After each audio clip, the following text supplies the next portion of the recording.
Welcome, little one.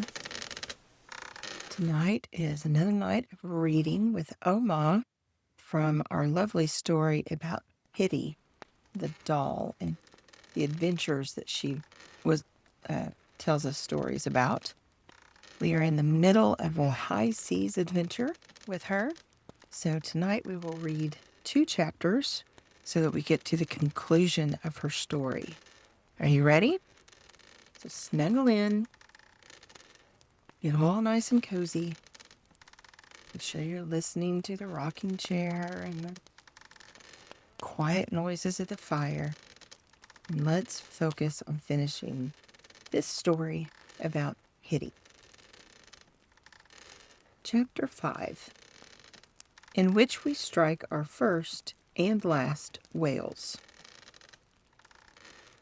Well, at last it turned smooth and blue again, bluer than I have ever seen water before or since.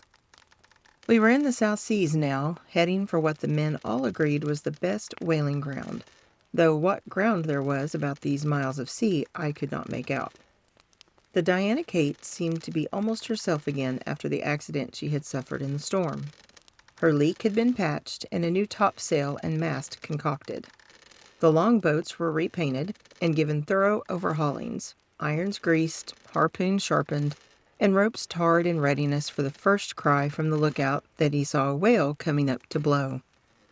It was about this time that Phoebe Preble, as well as the ship, underwent some overhauling. As the weather had grown hotter and hotter, she had discarded her woolens. But this was not enough. One by one she shed first her merino dress, then her knitted stockings, then her flannel petticoats, and last of all, her curls. These were removed with great ceremony in the presence of nearly all the crew, who gathered about the barrel on which she sat to make sure the job was properly done. Lige, who did all such services aboard ship, was as thorough with his scissors as with his other tools, and when he had finished, Phoebe's mother almost cried. "This is what comes of taking her to sea," she lamented. "You wouldn't know her for the same child we fetched aboard." Her father could not very well deny this, what with the freckles and tan she had acquired into the bargain. But he only laughed at his wife's head shakings. "Better have it off and full of whale oil," he told her. "All she needs now is a pair of breeches. Guess I'll get Jim to cut down those old Nankins, Andes. We won't be making a port for months, so who cares how she looks?" So breeches it was, despite all of her mother's protests.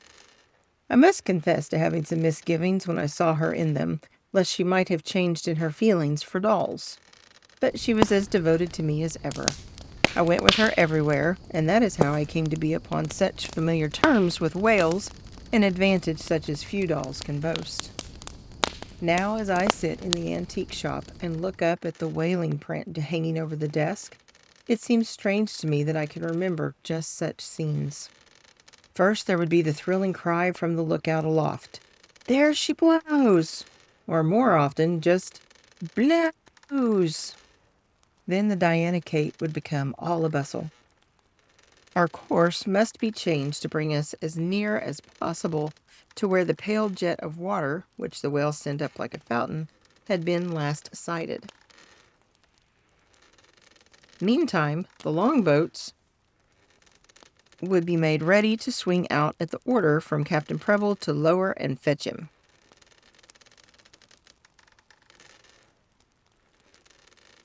Sometimes 5 boats put out for the chase, more often 3.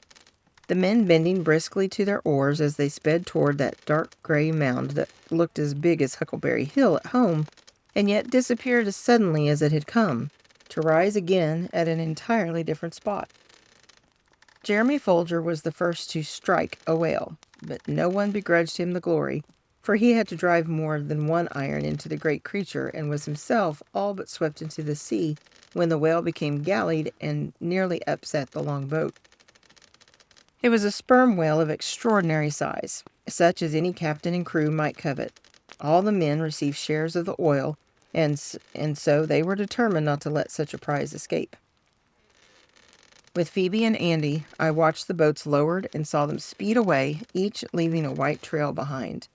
There were 5 rowers in each of the 3, and their oar blades moved like one as they pulled away from us in the strong sea sunshine. "Greasy luck, boys," called Captain Preble as he watched them go.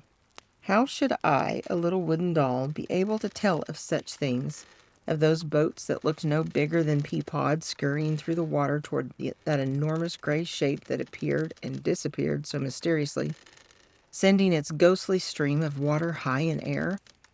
I cannot believe that I did actually see this for myself, and yet I know that it was so.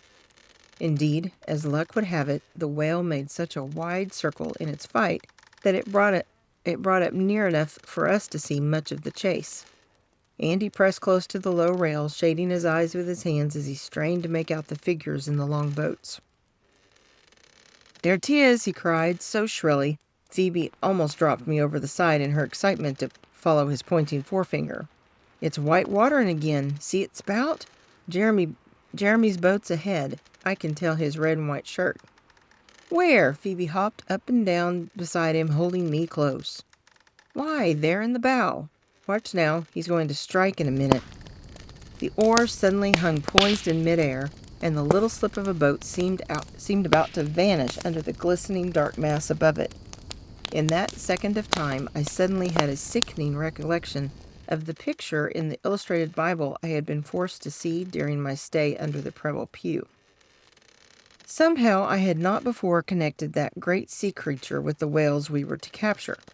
Now I knew that they were one and the same, and I seemed to see poor Jeremy, instead of the man in the picture, being swallowed up in that awful abyss. But next thing I knew, Andy was screaming out jubilantly that Jeremy had struck his whale.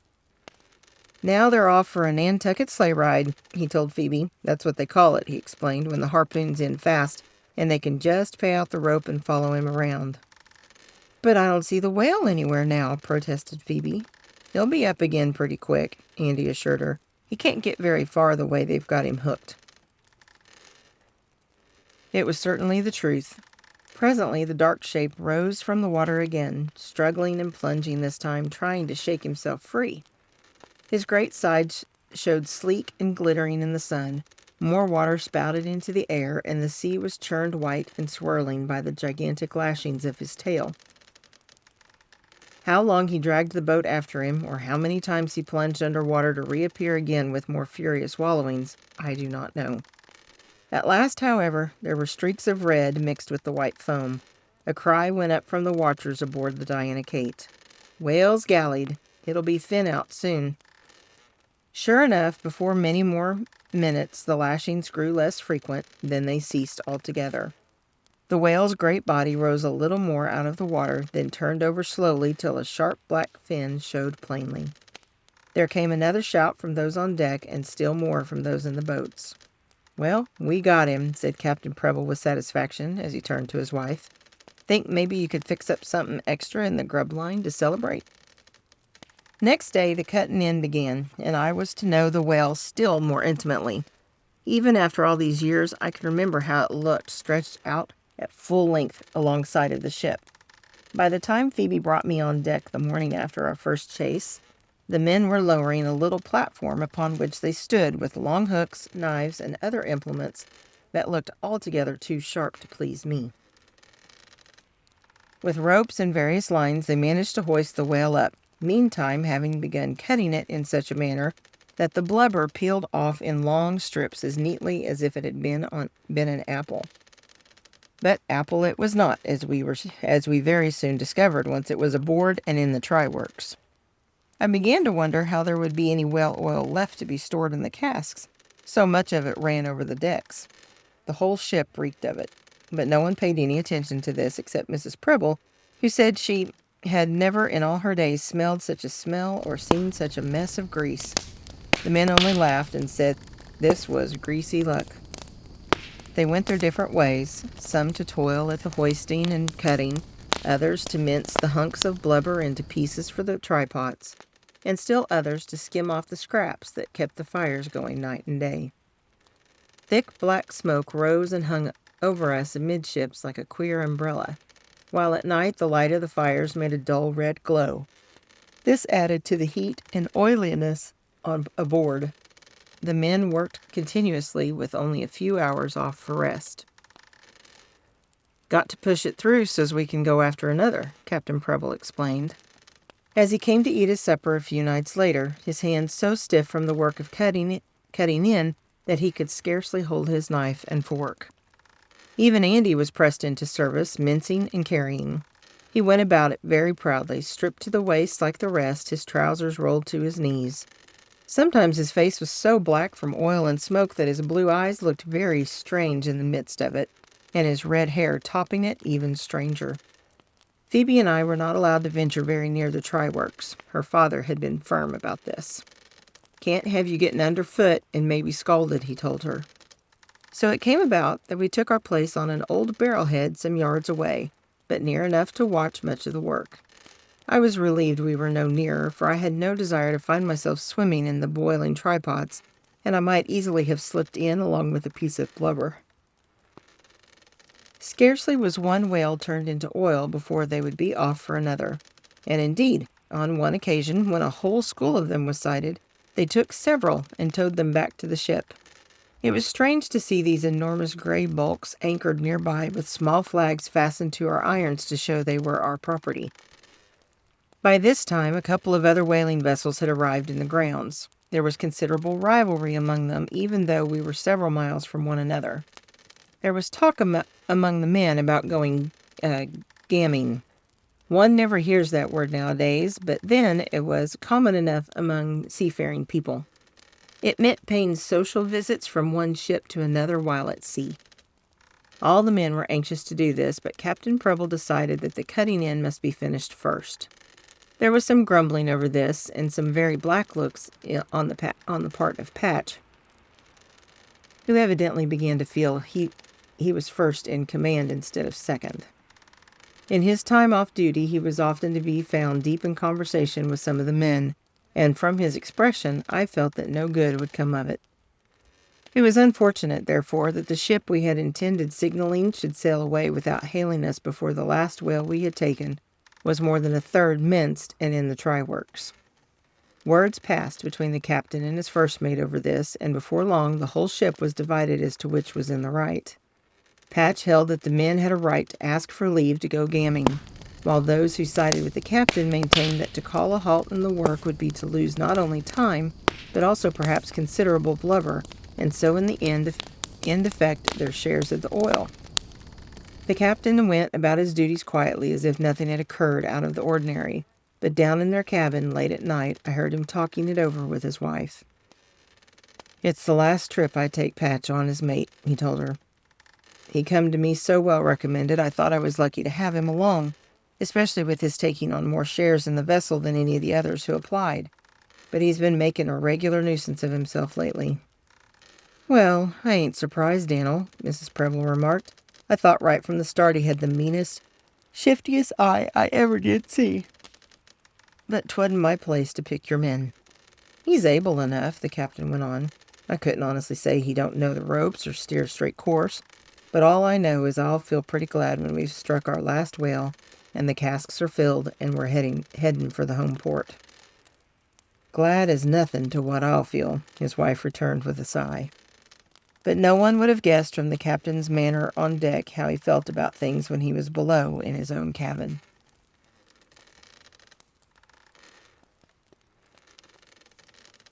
Mrs. Preble did her best in the galley. She scraped the sugar and molasses barrels clean to keep up a supply of cookies and gingerbread, and stood ready and willing to fry up any messes of fresh fish the men might catch. Finally, however, our last and finest sperm whale was taken. All the boats had put out after it, and 2 reached it almost at the identical moment. There was some confusion, and orders from those in command of each boat were not followed. At least this was the story we heard afterward on board the Diana Kate. At all events, there was an argument as to which had struck it first, Jeremy's harpoon or another's. Since an extra share of the oil was allowed the one whose iron first fastened itself in the whale, the men began to take sides among themselves. They neglected their work to discuss and argue, and when Captain Preble was heard to declare that neither should benefit, their dissatisfaction grew. Still, unpleasant as this was, none of us dreamed of the danger so shortly to threaten all our lives. Least of all, I, who had come to feel almost as secure upon this world of wood and canvas as I had in the Preble farmhouse. I think it must have been around midnight. It was still dark, at any rate, when there came a sharp cry on deck and the quick thud of bare feet hurrying above us. Almost immediately after, we heard the call, "All hands on deck."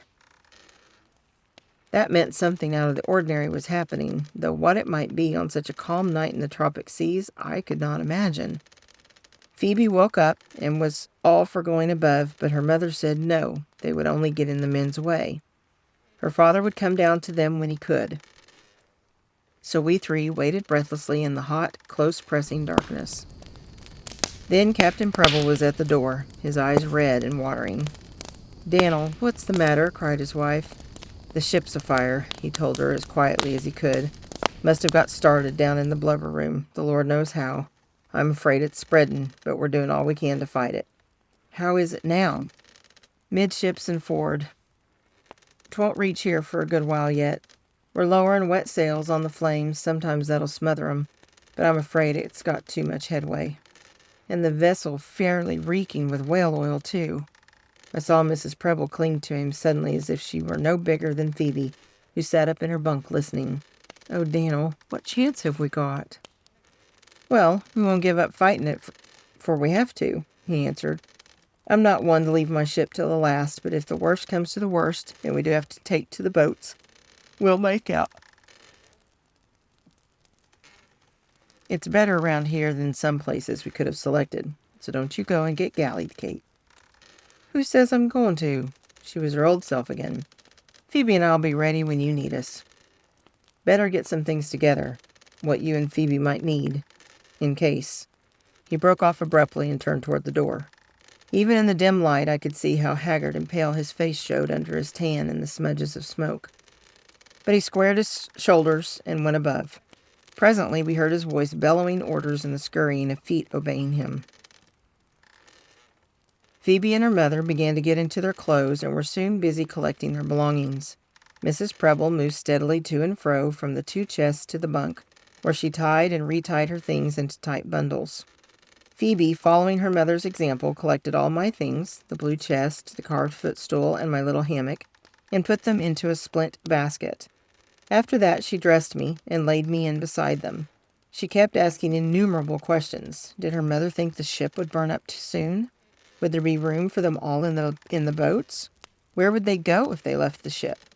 Did her mother think the men had set the blubber room afire on purpose? To all of which Mrs. Preble had to answer that she knew no more than Phoebe. Presently, Andy came down to our cabin, but he had no progress to report. In spite of all they could do, the fire was gaining on them. The wet canvas they lowered on it only made a dense, choking smoke before the flames burst out in new places. "They all say we ain't got a chance to save her," he announced. "It's just a question of how long we can stay aboard and steer her to the best place for being picked up. Old Patch, he thinks he knows more than the captain about it, and some of the men are taking his side." Mrs. Preble listened to him in silence. Then she began to gather up her things. "You take this bundle," she told him, "and come along with me.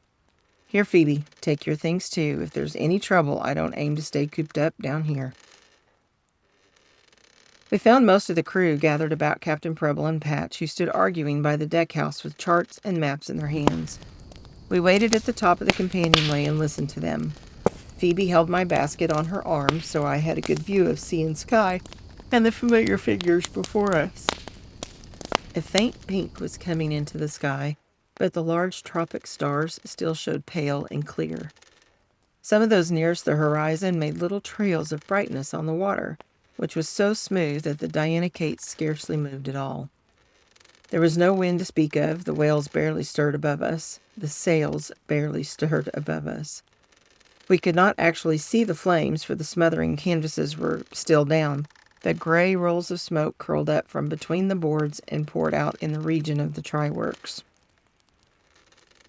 It was thick, heavy smoke that made people's eyes water and choked in their throats. Once again, I found it a decided advantage to be made of wood. I cannot recall much of what passed between the two men. Indeed, many of their words meant nothing to me, though even I could tell from their looks and tones that they were in violent disagreement. It was evident that the ship must be abandoned sooner or later. The important question had now become how to steer her remaining course so that we would find ourselves in the most likely position to be rescued by the next passing ship. The mate was set upon one direction, and Captain Preble was equally determined on the opposite one. Nearly all the crew seemed to side with Patch, insisting that since the situation became so desperate, they had a right to take matters in their own hands and save themselves as best they could. Captain Preble was not one to give in easily. Besides, he felt strongly that there were more chances of rescue by remaining aboard the ship as long as possible, and then making for some islands he found charted. But Patch claimed his islands were better. He grew more excited every moment and swore the captain's plan was as good as murder, and he would not stand by and be party to it. There were mutterings and ugly looks, and it soon became clear that feeling ran too high to be overcome. Several of the men refused to go aloft or take the captain's orders. Time was passing that should have been used to good advantage, and still the smoke curled up, blacker and heavier each time I looked. Andy complained that the deck scorched his bare feet, and Mrs. Preble kept tight hold of Phoebe's hand, though she never took her eyes away from her husband's face. Suddenly, I saw him fold the chart he had been holding. Very quietly, he put it into his breast pocket before he turned to Patch again. "Steer your own course, then," he said in a voice that was so strange I hardly knew it for his. "Take the longboats and put off, the whole plagued lot of you. I'd rather go to the bottom, me and mine, than bicker with such a company of good-for-nothing landlubbers. Take the longboats and go, I tell you, and it can't be too soon to suit me." "Oh, Daniel," I heard his wife whisper under her breath, "what have you gone and done?" But she made no outcry and stood quietly in her place, watching Patch and the men hurry off to lower the boats. "Stay here by me, Kate," I heard the captain issuing commands as if his family had been some of the crew. "You too, Andy and Phoebe, and you're not to move, no matter what." We stood together in a little group by the deck house as the men ran to and fro about us, but not all. For Jeremy, Reuben, and Bill Buckle had taken their places by Captain Preble. "We're with you, sir," they had said. "We'll stand by as long as the ship can hold her beams together." The sun came up out of the sea in a fiery ball and was well up in the heavens by the time the 5 boats were lowered. But this time there were no cheery calls from those aboard, no answering shouts.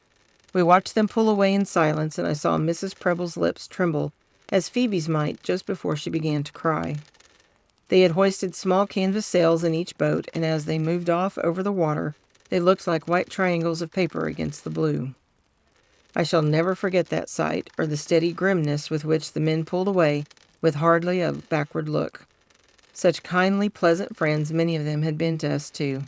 I have often wondered what became of them, if they fared any better than we, or if, as the captain believed, they steered a course to certain disaster.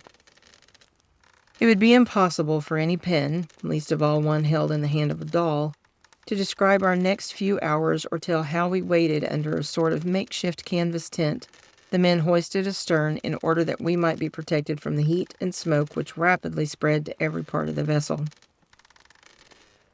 Meantime, those 3 and the captain put all their strength and skill together in a desperate effort to sail us within sight of the group of islands the captain knew must lie somewhere to the southwest. To keep a burning ship afloat, not to speak of maneuvering it in the right direction, is not exactly an easy undertaking. Captain Preble and the 3 kept at it as long as possible, but finally even they gave in. "Well, Kate, get yourself and Phoebe ready," the captain said at last, his face streaked with smoke and sweat. "We've got the stern boats yet, and Bill's below getting what food and water they've left us." A rope ladder had been let down. It swayed giddily as Jeremy clambered up and over the side. "Mercy!" cried Phoebe's mother in dismay. "I'll never be able to go down that." It seemed for a minute as if she were more afraid of this than the fire. She looked more hopefully toward the boat that had not yet been lowered, but Jeremy explained that she would be more comfortable in the larger of the 2. "You hold right on to me, ma'am," he told her. "I'll give you a hand over the rail. Hoist your petticoats right up and don't stand on no ceremony." The captain now appeared to add his encouragement. So over the side she went, hand over hand with Jeremy going first in case she should let go. Andy and Bill Buckle now came up with some kegs of food and water to add to those already on the boats. Captain Preble had his smaller compass, a lantern, some instruments, and the logbook. He looked more grave than I had ever seen him. A smear of smoke ran like a dark scar across one cheek. His eyes were red and swollen. "Bill," he said, giving his last orders, "you and Jeremy take Andy with you and the extra stuff there in the other boat. Reuben and I'll look out for the women folks." Even in the midst of such danger, I could not but be pleased to hear myself and Phoebe put in the same class with Mrs. Preble. "Keep your boat as close to ours as you can," he cautioned. "If I'm right in my reckoning, we'd ought to sight one of the group before dark." During this conversation, Phoebe had set me down in the basket on top of one of the large wooden kegs of salt meat, while she went to look for a piece of carved whalebone she had dropped. Her father, evidently fearing she might venture too near the danger line, went after her and, picking her up in his arms, hustled her over the side to Jeremy and hence into the boat. This all happened very quickly, in the twinkling of an eye, as the saying goes, though no eyes were in the mood to do such a thing in those last moments aboard the Diana Kate. I was disappointed not to go along with Phoebe, but comforted myself with the knowledge that I was upon one of the provision kegs and therefore sure to be taken on the other boat. So I waited, somewhat anxiously, I must confess, while the last preparations were being made. Once I thought I heard Phoebe calling from below, but the others were either too busy lowering the second boat or making too much noise to hear her. I knew she must be asking for me, and this did not make me feel any easier. I heard the captain issuing more orders. Then Bill Buckle began stowing the things in the second boat. The next minute I expected my turn to come, but it never did. For just as he was about to return for my keg and another even larger, someone shouted to him from below that there was not a moment to spare. Flames higher than the men were tall suddenly began to shoot out on both sides of the try-works and to wrap themselves about the nearer mast. They waited for nothing after that. I watched them disappear over the side, boat, men, and all, knowing that with them went my last hope of being saved. It seemed impossible to believe that I had been abandoned to such a fate, and yet I saw the two boats pulling away together. I could even make out the different figures: Andy's blue shirt, Jeremy's checked in red and white, and Mrs. Preble with her best gray beaver bonnet on because she couldn't bear not to save it. Once I was sure I saw Phoebe point back toward the ship. I knew her gesture was meant for me, and just for a moment hope stirred in me again. But the boats continued steadily on their way. Soon the smoke that still hung thick about the ship shut them from my sight. Now, indeed, did I feel that destruction was at hand, for what power can save even mountain ash wood in the midst of a roaring furnace? Furnace was what the Diana Kate was fast becoming.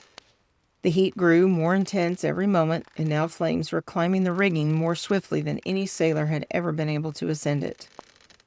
Terrified as I was, I remember that I could not but note how, like those bright fall trees along the Portland Road, the masts looked wrapped in fierce orange flames. The roar and crackle now became almost worse than the heat. I could hear beams crashing in below, and a sound that sent answering shivers down to my innermost pegs. The noise of good stout wood being destroyed. I remembered that I, too, was wood, for all that I had been given form and fashion, so how could I hope to fare better than the rest against this common enemy? I tried to think of all the cool and pleasant things I could, of snow sparkling on the old pine in the Preble dooryard, of lilacs and apple trees in bloom, of the spire on Meeting House Hill. I thought of the blue and white china on the pantry shelves, and of the crickets chirping through those crisp fall nights. How I envied them now, for surely it must be easier to die by freezing than to be burned to a crisp. It would have been a comfort to turn over on my back so that I need not see the fire eating its way nearer and nearer, but Phoebe had settled me firmly in the basket. I could not move.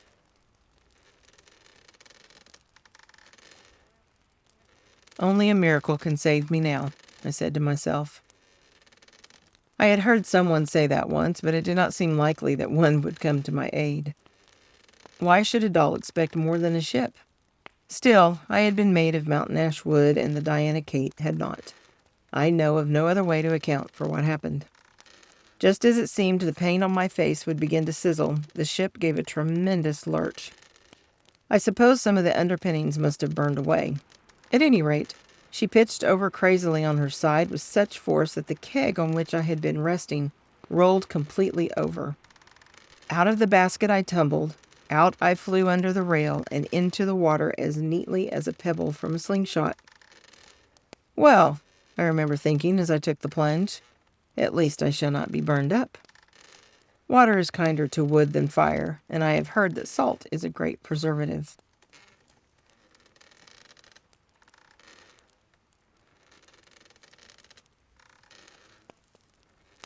Chapter 6, in which I join the fishes and rejoin the Prebles.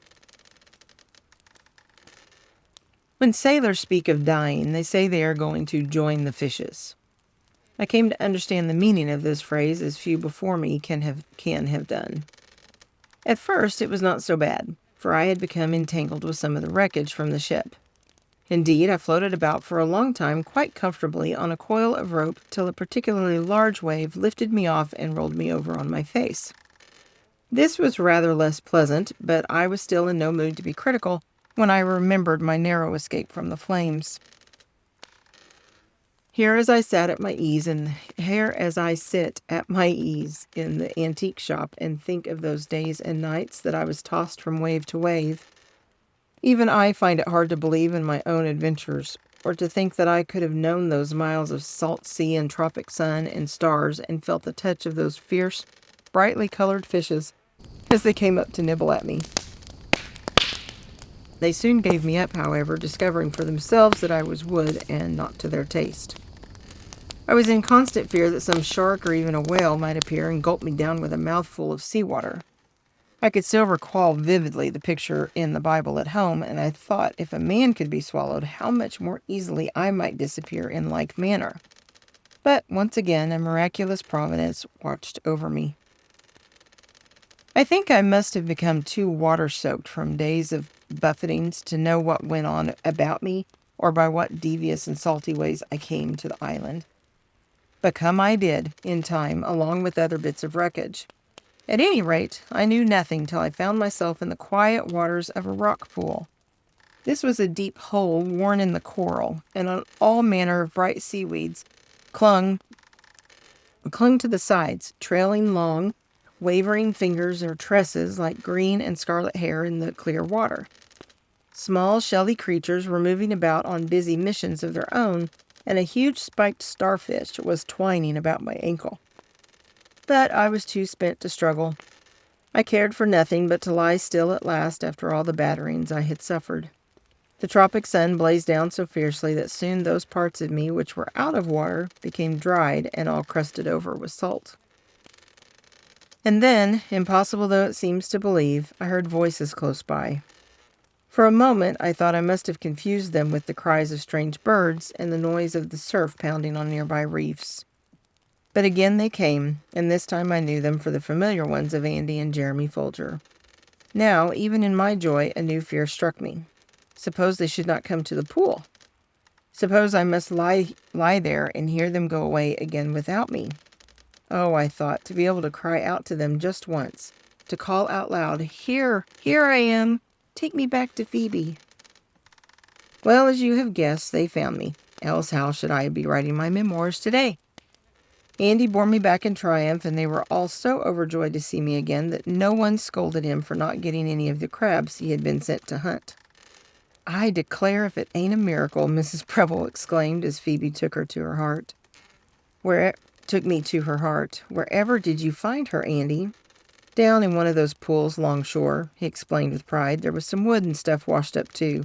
Jeremy's coming with what he can find. Well, it certainly beats all, Captain Preble remarked, turning me about between his thumb and forefinger.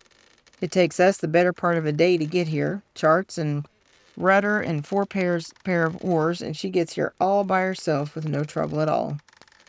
Mercy, thought I, how little he knows about it. I guess she never would have got back to me if she wasn't made of mountain ash wood, Phoebe reminded them. This time her mother did not rebuke her. I wouldn't have believed how glad I'd be to see that doll again, she said.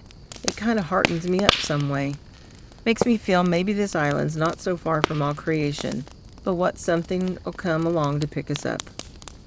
You keep your courage right with you, ma'am, put in Bill Buckle, who was busy hacking away at some underbrush of rich, damp green. I always said that doll would bring us luck, and I say so now. I don't care who hears me.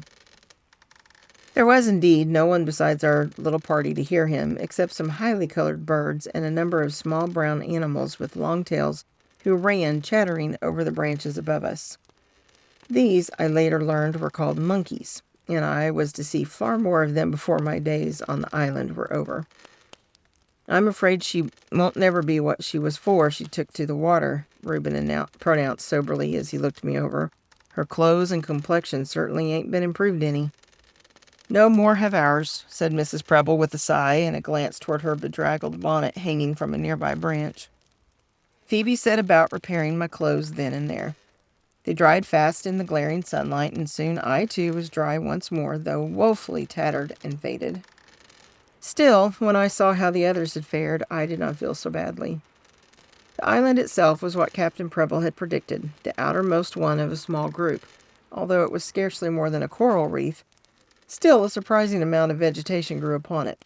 Palm trees, and others I did not know. Trailing vines, huge ferns, and great pinkish flowers the captain called hibiscus. Some of the first things they had discovered were a couple of deserted huts made of grass and leaves woven between poles and tree shoots that had been driven into the ground. This had evidently been made sometime before, as the leaves were brown and worn away in many places. However, Bill Buckle and the others went to work filling in the gaps and making them tight against the sudden tropic showers which would appear while the sun was still shining brilliantly, to be over before one could take shelter. It was fortunate for us that these occurred frequently, for without them we should not have known how to get water. There seemed to be none on the island, though the men searched the length and breadth of it. However, they were able to catch enough in the kegs to keep from going thirsty long, though they were careful not to waste a single precious drop and to wash in seawater. As to food, they managed rather well, I thought, for there were many fruits of various sorts all about, not to speak of coconuts that the monkeys were forever after. Mrs. Preble did not think much of the coconuts, but Phoebe and Andy enjoyed them hugely after such a long diet of ship's biscuits and salt meat. For almost the first time in my life, I felt regretful that I could not at least taste the white milk the children drank with such relish. Captain Preble believed that there must be natives on the other larger islands, one of which showed faintly in a distant blue line. He thought that they came sometimes to our island for fishing or some other purpose, and that the huts were shelters they had left behind from their last trip. He did not seem at all anxious to have them pay us a visit, for neither he nor the men believed they would prove friendly. These islands were almost never touched at by vessels, and the reports of those who had were far from pleasant. Every day the captain would look through his spyglass to see if there were signs of vessels or if any activity whatsoever within his range, and the boats were kept in readiness to launch at the first topsail that should appear over the horizon. Never shall I forget my first night there in the little grass hut with the warm, thick darkness all about us and the strange noises. There were scents, too, the like of which I had never known anywhere.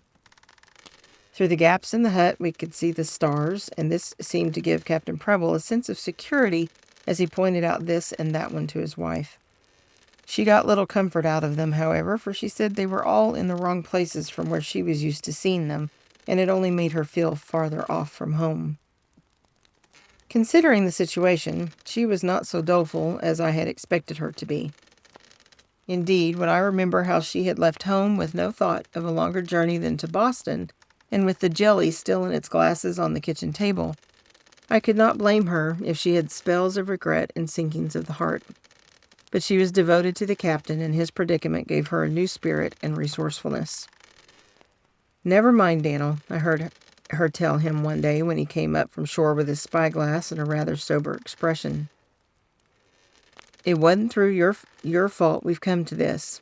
Only it seems to me, if we ever do get back to the state of Maine again, I'd be so thankful I could write a psalm fit to go alongside of King David's. Well, I know they say folks have got to take the bitter with the sweet in this world, the captain responded, but I must say, I can't see why I had to lose my vessel and the biggest catch I ever made, and when I had you and Phoebe on board all to once. No, I must say there's times when the ways of Providence are beyond me. This was the nearest to complaint that I ever heard the captain make. Before the others, he was steady and good-natured as he had always been, even cracking jokes about their food and general appearance. These certainly did not improve as the days wore on and on. He was careful to keep up his entries in the logbook, though. As he said, it was the mate's duty, not his. They had no pen and ink to write with, but after experimenting with a pointed stick dipped in the juice of some dark blue berries, he managed to scratch down a line or two to mark the days. His huckleberry ink, I remember he called it. And so it went, for I am not quite sure how long. Then the captain reported that he saw smoke on the distant island. All the others peered through his glass and confirmed him. Smoke there certainly was. That was all for several more days, and then one morning I remember the captain and Jeremy Folger came racing up from shore to say that something was heading our way. What it was they could not yet make out, but they thought it looked like a number of low-lying open boats such as natives use. At all events, there was life on the water at last, and it was coming towards us from the farther island. So the captain called us all together to discuss what we should do in case they landed. Phoebe was playing in the door of the hut. She had made a house for me out of a beautifully colored conch shell Bill Buckle had found and fixed for me. We both listened to the talk that went on above us, so I remember it all perfectly. The men were very grave under their beards and coats of tan. I knew that things were going to happen. It seemed like the moments before a thunderstorm. Think the chances are they'll be friendly, Mill? The captain was asking. You've had more experience with natives than any of the rest of us. Bill looked serious and stared off to sea thoughtfully. Well, he said finally, these savages are one thing when they come alongside your vessel and try to trade you coconuts for knives and beads and calico. But they're another when they outnumber you 10-1 and you haven't got any gimcracks to humor 'em with. So I'm not for taking chances way off here where they might be cannibals like as not. I saw the captain frown and look uneasily toward his wife, who had turned pale at these last words. Not that I'm lotting on any of us getting eaten up, ma'am, only I say it's well to be prepared for anything. Bill has hastened to reassure her. All agreed to this, and soon they were making plans. Jeremy and Reuben were to go down to the shore and hide our boats in a small cave they had discovered, while the captain and Bill Buckle would remain to keep guard over us. Andy was all for going down to the shore, but Captain Preble ordered him to stay where he was. He also laid down the law to Phoebe. You're to do whatever I tell you, he told her, no matter what 'tis. Do you understand? Yes, father, she answered. Will they be all painted up like the engines at the Portland Fair? They all laughed a little at that, even Mrs. Preble. Then she made Phoebe bring me inside the hut with her. Andy had to come too, but he insisted on staying in the opening that was our door to report what went on. The captain and Bill Buckle took their places not far distant, each armed with a marlin spike he had brought from the boat. The captain mourned the fact that his pistol was useless, for his small supply of ammunition had been ruined by salt water. Andy had very sharp eyes, and after some time he could make out that there were a great many boats, all keeping close together as they approached. Looks like there was most 50 of 'em all told, he reported, but it's hard to tell with the sun shining down so bright. They're heading this way, sure enough. It was the truth. By the time Reuben and Jeremy were back from their expedition, a host of brown men with no clothes to speak of were swarming up from shore. Some carried what looked like crude spears, others had rough shields, and still others spiked clubs. No one will ever be able to tell if they knew of our presence before they landed. As the captain had pointed out, they might have seen smoke from several fires we had made. Or again, they might have come upon some hunting or fishing expedition. As I say, we never knew. Andy crouched in the door and told us all that he could make out.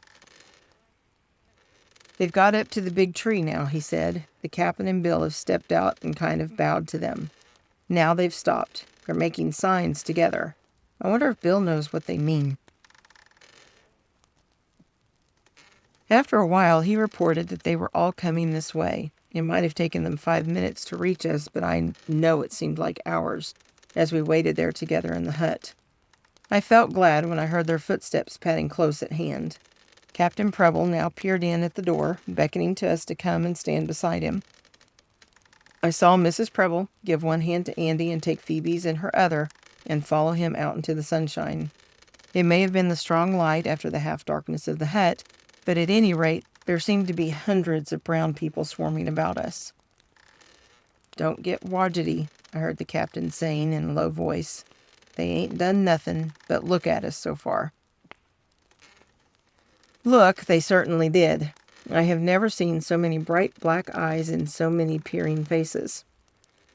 I caught sight of nose rings and earrings under matted hair, of carved necklaces and bands of metal on wrists, arms, and ankles. It was the resourceful Bill Buckle who conceived the idea of taking off his shirt and exhibiting his tattoo marks. This caused a murmur of what we took to be interest to go about from mouth to mouth. They crowded around him till I thought he would be crushed by all the pressing brown bodies. Their curiosity lasted for some time and gave the rest of us a chance to talk a little among ourselves. "They act like a parcel of children," Captain Preble said, "and I hope to glory they stay so." Like children, they easily tired of what had caught their attention, so next it was Phoebe about whom they began to crowd. This happened during a moment when she had let go her mother's hand. She had kept me pressed close to her during all this, and the biggest native with the most rings and beads on now caught sight of me between her fingers. He made a queer grunting noise to the rest, and they all crowded about, pointing and gesticulating. I could feel Phoebe's heart thumping under me, but she did not flinch, not even when the big man, who must have been their chief, since all the rest followed his slightest gesture, reached out and touched me with one enormous brown finger. He turned to the others with another grunt. Then he came back and held out his hand to her. It was plain enough what he wanted.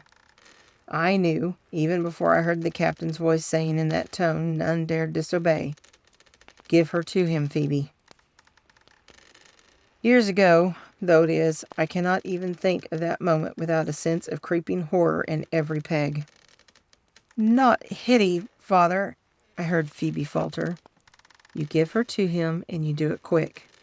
Only on that day of the fire of the Diana Kate had I ever heard the captain speak so. An ugly expression had crept over the big savage's face as Phoebe hesitated. He was speaking again to the rest, and a murmur went around. Not a pleasant one to hear, I can tell you. Phoebe did as she was told. The next thing I knew, I was in his hands. It seemed hard to me to think that I had escaped from a crow's nest, from fire and the watery deep, only to fall at last into the hands of savages. But there being nothing I could do about it, I waited with what courage I could summon for him to make an end of me. Only a wrench or two with his fingers, and I should be reduced to splinters of wood and a few cotton rags. I thought how terrible for Phoebe to see me broken to bits before her eyes. I think for the moment that all of us must have forgotten that I was made of the stuff which has power over evil.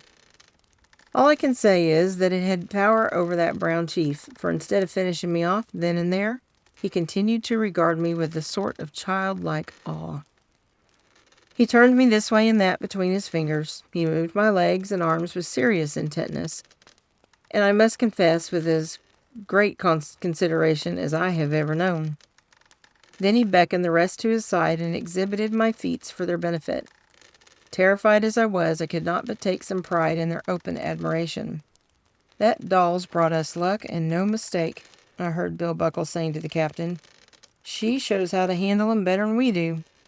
They think she's some kind of a god, that's what, and they ain't ever seen a jointed one." "I believe you're right, Bill," the captain agreed. "Look at how they watch her, real reverent, and like they was in meetin'." "Well, I never did in all my born days," exclaimed his wife. "I declare, Phoebe, I most believe what the peddler told you myself." "Isn't he going to give her back to me?" Phoebe asked, stretching out her hand pleadingly toward me. I saw Bill Buckle catch it quickly in his and pull her toward him. "Steady there," he cautioned. "Don't you make no sign of wanting her."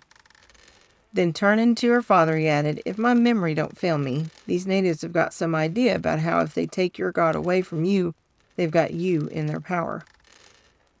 "That's true," Jeremy joined in. "I've heard folks say so. They won't do no harm to us long as they've got her." Whether or not the gesture that Phoebe had made had anything to do with it, I shall never know. Her hands had looked as if they were raised in prayer when she reached them out to me. At any rate, the natives seemed even more impressed by me and began making further grunts and motions. "Well, Hitty," thought I to myself as the chief lifted me up for them all to see, "a lot of queer things have happened to you in the state of Maine and out of it, but this is certainly the queerest."